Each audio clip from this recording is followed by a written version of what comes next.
Hello. నమస్తే అందరికి. Welcome to my channel. ఇప్పుడు మనం చెప్పుకోబోతున్న స్టోరీ 'లవ్ యూ కన్నా' ఎపిసోడ్ 71. స్టోరీ చదివే ముందు ఛానల్‌ని తప్పకుండా కొత్త వాళ్ళందరూ సబ్స్క్రైబ్ చేసుకొని, లైక్ చేసి, షేర్ చేయండి. అలాగే బెల్ ఐకాన్ ఆన్‌లో పెట్టుకోండి. స్టోరీస్ ముందుగానే చదవాలి అనుకుంటే మెంబర్‌షిప్ తీసుకోండి మీకు ఇంట్రెస్ట్ ఉంటే. డాక్టర్ గారు మరోసారి జాను దగ్గరికి వచ్చి ఆమెను చెక్ చేసి మరుసటి రోజు డిశ్చార్జ్ చేస్తానని చెప్పి వెళ్లారు. ఆ రోజంతా ఎవరు ఇంటికి కదలలేదు. మరుసటి రోజు కూడా అందరూ హాస్పిటల్‌లోనే ఉన్నారు. ఎవరికీ ఇంటికి వెళ్ళాలి అనిపించలేదు. కనీసం భోజనం కూడా ఎవరు చేయలేదు. కృష్ణ అయితే మంచినీళ్ళు కూడా ముట్టుకోలేదు. జాను దగ్గరికి వెళ్ళాలంటే ఏదోలా ఉంది అతడికి. ఆమె బాధని ఎలా తీర్చాలో అతడికి అర్థం కావడం లేదు. సాయంత్రం వరకు జానుని డిశ్చార్జ్ చేయడంతో, ఆ ఫార్మాలిటీస్ అన్నీ పూర్తి చేసి, బిల్ పే చేసి, తనకి మెడిసిన్ అన్నీ తీసుకొని బయట కారుతో రెడీగా ఉన్నాడు కృష్ణ. సిరి, జ్యోతి గారు జానుని మెల్లిగా తీసుకొచ్చి కారులో కూర్చోబెట్టాక ఇంటికి తీసుకువెళ్ళాడు కృష్ణ జానుని.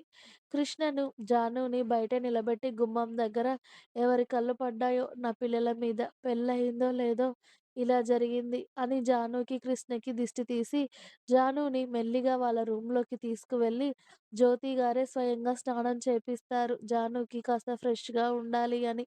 నీ బాధ ఎవరెంత చెప్పినా తీరేది కాదు తల్లి. ఒక తల్లి బాధ నేను అర్థం చేసుకోగలను. నీ బిడ్డ వస్తుందని ఎంత సంతోషపడ్డావో నాకు తెలుస్తుంది. కానీ తను దూరమైన బాధ అందరికన్నా నీకే ఎక్కువగా ఉంటుంది. కానీ కాస్త ధైర్యంగా ఉండాలి తల్లి. నువ్వు పోయిన మీ బిడ్డ త్వరగా మళ్ళీ నీ ఒళ్ళోకి రావాలి అని కోరుకుంటున్నాను నేను. ఇప్పుడే కాదు నీ బాధ అని తెలుసు. కానీ కాస్త ప్రయత్నించు తల్లి అని జాను కన్నీళ్లు తుడిచి జాను కోసం ఇడ్లీ తీసుకొని వచ్చారు. కానీ జాను ఒక్క ముద్ద కూడా తినకుండా ఏడుస్తూ ఉంటుంది. "నువ్విలా ఉంటే మా అందరికీ బాధగానే ఉంటుంది తల్లి. ఒక్క ముద్ద తినరా? ఇప్పటికే చాలా నీరసంగా ఉన్నావు" అని జ్యోతి గారు బలవంతంగా 2 ఇడ్లీలు జానుకి తినిపించాక ఏడుస్తూ ఆవిడ ఒడిలోనే పడుకుండిపోతుంది జాను. కృష్ణ జానుని చూస్తూనే ఉన్నాడు ఇంటికి వచ్చాక. ఆ బాధని తట్టుకోవడం ఇక అతడి వల్ల కూడా కావడం లేదు. ఇక ఇంట్లో ఉండకుండా చోటు దగ్గరికి వెళ్లి షెడ్‌లో కూర్చొని చోటుకి మందు తీసుకురమ్మని చెప్పాడు. "వదిన ఎలా ఉందన్నా?" అని అడిగాడు విషయం తెలిసిన చోటు. కృష్ణ ఏం సమాధానం ఇవ్వకుండా తల ఊపి చోటు తీసుకొచ్చిన మందు ఫుల్లుగా తాగుతూ ఉంటాడు. ఆ మత్తులో అయినా అతడు ఆ బాధని మర్చిపోదామని. కానీ ఏడుస్తూ ఉన్న జాను అతడి కళ్ళ ముందు మెదిలి, అతడి బాధ ఇంకా ఎక్కువ అవుతూనే ఉంది. జాను రాత్రంతా కూడా మౌనంగా ఏడుస్తూనే వాళ్ళ బెడ్‌రూమ్‌లో పడుకునే ఉంది. మాటి మాటికి జ్యోతి గారు గాని, సిరి గాని వచ్చి చూస్తూ ఉన్నారు.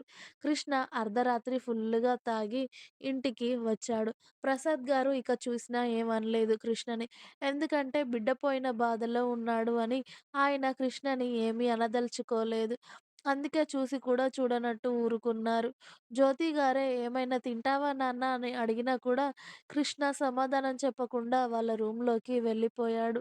కృష్ణ వెళ్ళేసరికి జాను అటు తిరిగి పడుకొని ఉంది. కృష్ణ వచ్చింది ఆమెకు తెలుస్తూ ఉన్నా కూడా ఆమె లేవాలి అని అనుకోలేదు. అతడితో మాట్లాడాలి అనుకోలేదు. ఫుల్లుగా తాగడంతో అతడి దగ్గర డ్రింక్ స్మెల్ వస్తూ ఉంది. వెళ్లి హాట్ వాటర్‌తో ఫ్రెష్ అయ్యి షార్ట్ ఇంకా బనియన్ వేసుకొని వచ్చి జాను పక్కన పడుకున్నాడు కృష్ణ. ఎందుకో ఆమెను కదిలించాలి అనిపించలేదు. ఇప్పుడతడేం మాట్లాడినా ఆమెను ఏడిపించిన వాడే అవుతాడు. తను ఆ ఏడుపు తట్టుకోలేదు. అందుకే తెల్లవార్లు జానుని అలా చూస్తూనే ఉన్నాడు. జాను కూడా పడుకోలేదు కృష్ణ పక్కన ఉన్నాడు అని. బిడ్డ పోయిన బాధ అతడికి కూడా ఉంటుంది అని ఆమెకు తెలుసు.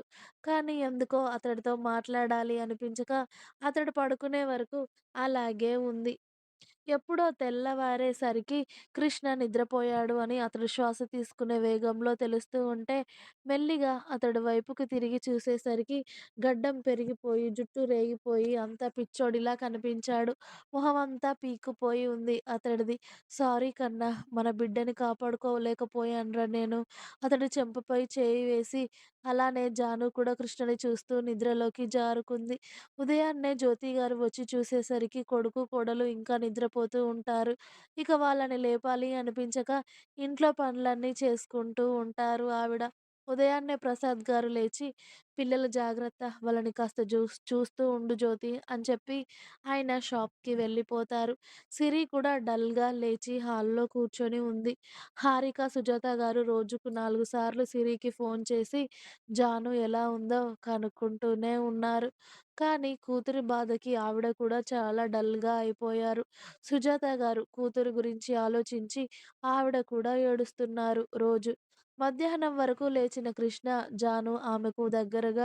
జాను అతడికి దగ్గరగా ఉండడం చూసి, ఆమె వాలిపోయిన మొహం చూసి, ఆమె బుగ్గ మీద చెయ్యి వేసి నిమిరి, ఏం మాట్లాడకుండా లేచి ఫ్రెష్ అయ్యి బయటికి వెళ్ళిపోయాడు ఇంట్లో ఉండకుండా. జాను కూడా కృష్ణ వెళ్ళిపోయాక మెల్లిగా లేచి ఫ్రెష్ అయ్యి తన రూమ్‌లోనే కూర్చొని ఉంది. ఇంకా ఉంది. మీకు నా స్టోరీస్ నచ్చినట్టయితే ప్లీజ్ లైక్ చేయండి, షేర్ చేయండి. అలాగే ఛానెల్‌ని తప్పకుండా కొత్త వాళ్ళందరూ సబ్స్క్రైబ్ చేయండి. Please subscribe my channel. Thanks for watching my video. By by. Please like, share and subscribe.